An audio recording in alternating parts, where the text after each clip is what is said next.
Hello guys! Welcome back to my channel. Today we'll be doing a one brand makeup tutorial and ang gagamitin nating brand ngayon is Essence Cosmetics. Kung gusto niyong malaman kung ano yung makeup products na gagamitin natin ngayon, please keep on watching.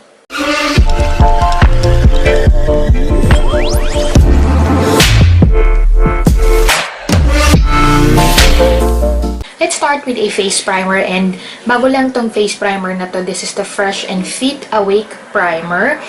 Healthy glow pore minimizing effect with vitamin complex and cranberry water. So, natry ko na to siguro mga 3 beses na, and I like how it looks like on my face. I will show you how it looks like. And when you spread it is meron siyang luminous effect. I have used this primer for I think siguro mga 3 beses na rin, and I like how it looks like on my face. Lalo na kung mahilig kayo sa mga luminous effect na face primer, you will love this one. And napansin ko na dupe ito dun sa Benefit, yung kulay pink na primer nila, kasi diba meron yung kulay blue. So yung kulay pink, ganito yung itsura niya. And ganun din yung effect niya sa skin. Nagbibigay siya ng luminous and glowy effect. So, maglalagay pa tayo ng konti kasi gusto kong maging healthy looking itong makeup look na gagawin natin. So, right now, as you can see, ang dami kong pimple marks. Magaling na yung mga yan, pero nangingitim sila. Hindi ko alam kung bakit ganun yung pimple ko. Pero, we will use a foundation, and this is the Fresh and Fit Awake Makeup Healthy Glow with Vitamin Complex and Cranberry Water.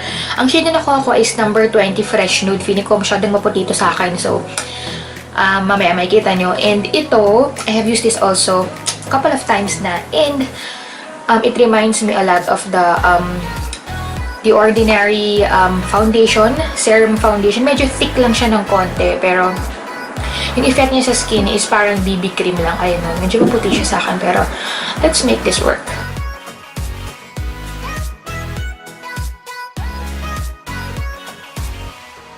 So, ganito na yung itsura niya sa face ko, and makikita niyo talagang maputi talaga yung shade na nakuha ko. And ang pangit lang dito sa foundation na to is 4 lang yung shades niya.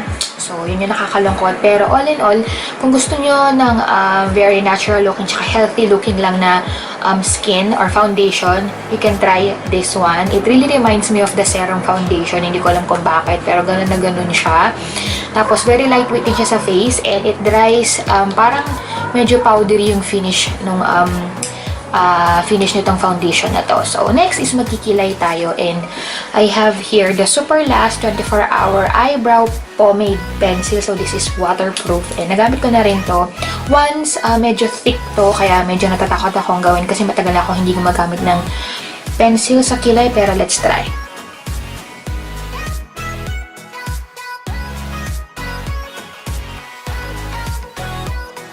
So, itong shade na nakuha ko, which is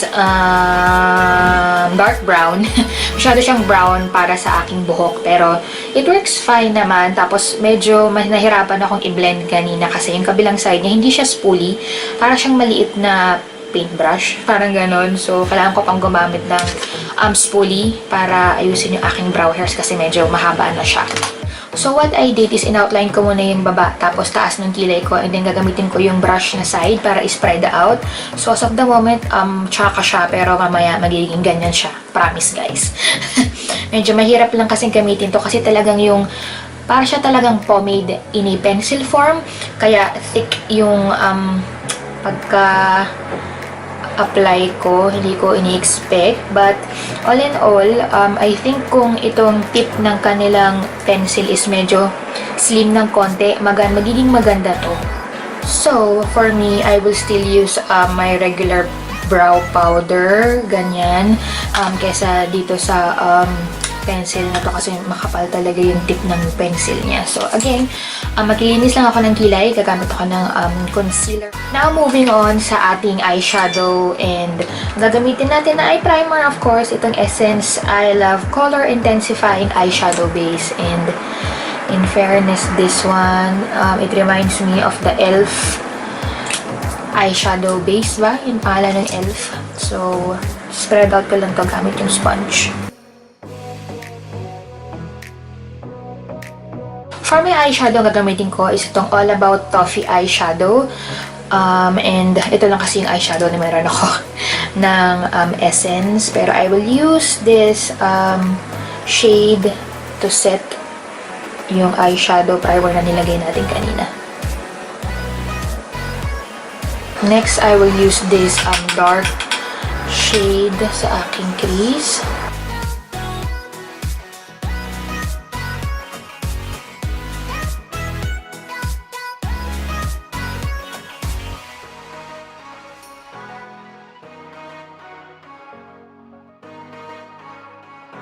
So, ganito na yung kinalabasan ng ating eyeshadow and hindi ko in-expect na magiging smoky ay yung gagawin ko ngayon. Kasi hindi maganda yung pigmentation nitong eyeshadow palette na to, lalo na yung mga light shades. Parang wala lang. So, yeah. Pero, ayan. Lagyan na lang natin ng eyeshadow, ng false eyelashes mamaya, tsaka eyeliner. Ang gagamitin kong eyeliner is this one. This is the Essence Superfine Eyeliner Pen.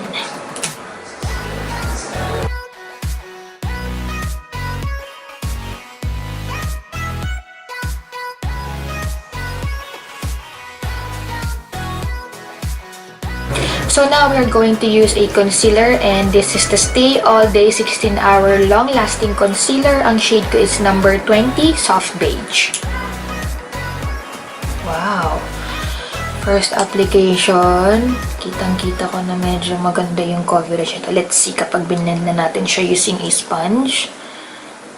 So, magko-concealan tayo dito sa gilid ng ilong at saka yung mga pimple mark natin, like this one. So, in fairness, na brighten up naman yung aking under eye area. Tapos, medyo natakpan niya yung ating pimple mark dyan. Pero I think, pwede pa tayo maglagay ng isang layer kung gusto natin. Pero for now, okay na to dahil ayokong mag-cake up yung ating face ngayon. Dahil nagamit pa tayo ng banana powder. This is the Brighten Up Banana Powder from Essence. And I'm going to use a brush para iset yung face natin. Next, for contour, gagamitin natin is itong Shape Your Face Contouring Palette. And let's see kung okay yung shade nito kasi medyo mukha na tayong zombie ngayon. Kailangan natin mag-contour.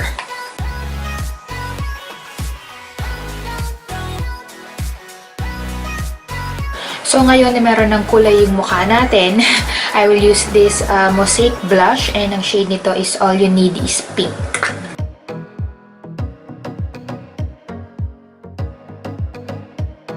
Now, for highlight, I will use this Metal Chrome Blush. It's a blush, pero gagamitin natin siya as highlight. Sana maganda yung kinalabasan niya.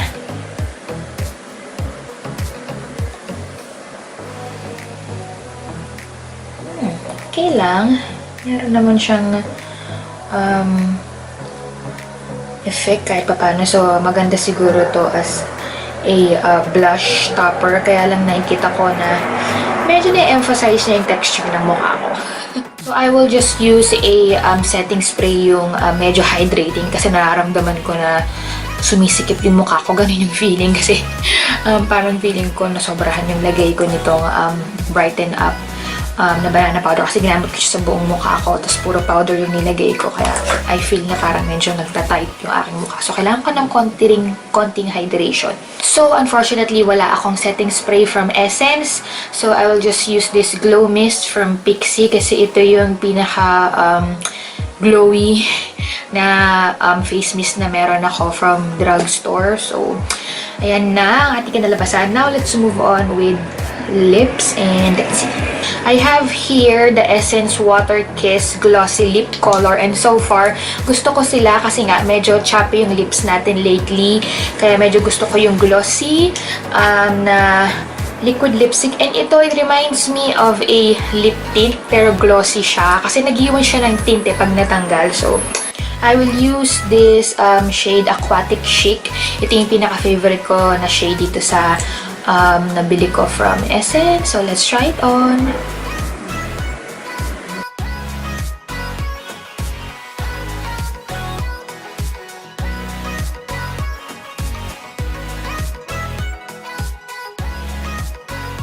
So, this is the final look, guys. And so far, meron mga products dito na sobrang bet na bet ko. Meron naman mga products dito na parang, ganon. So, let's start off with this lipstick or lip gloss siya actually. It's the Water Kiss Glossy Lip Color. Ang gamit kong shade ngayon is itong Aquatic Chic, which is my favorite shades among, actually, 4 lang naman yung meron ako. Pero, sobrang ganda niya, guys. Yun nga, sabi ko kanina, meron akong chappy lips lately. Nagka-crack talaga siya. And this one, very comfortable niya sa lips. It reminds me of a lip tint, glossy lip tint. Kasi nga, natatanggal siya pag kumakain, pero nag-iiwan siya ng tint. So, thumbs up yun, diba? Kasi kahit papano, kahit natanggal siya, nag-iiwan pa rin siya ng kulay sa lips mo. Ang isa pang nagustuhan ko is yung mga blushes. I have here the Mosaic Blush. And hindi ko alam kung bagong labas to ng Essence, pero sobrang ganda nila. Alam niyo naman na gustong-gusto ko yung satin blushes nila. So, ngayon, itong Mosaic Blush, bago kong na-discover. And yun nga, kung gusto nyo mag-try ng product from Essence, unahin niyo yung mga blushes nila kasi sobrang worth it.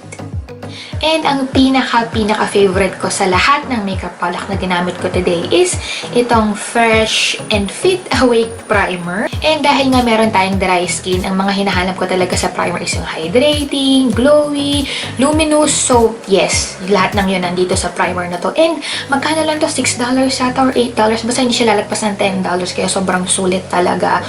And yes, that's it guys for my one brand makeup tutorial using Essence Cosmetics. Kung meron kayong brand na gusto nyong itry ko naman next time, comment down below. Thank you for watching guys. I'll see you on my next video.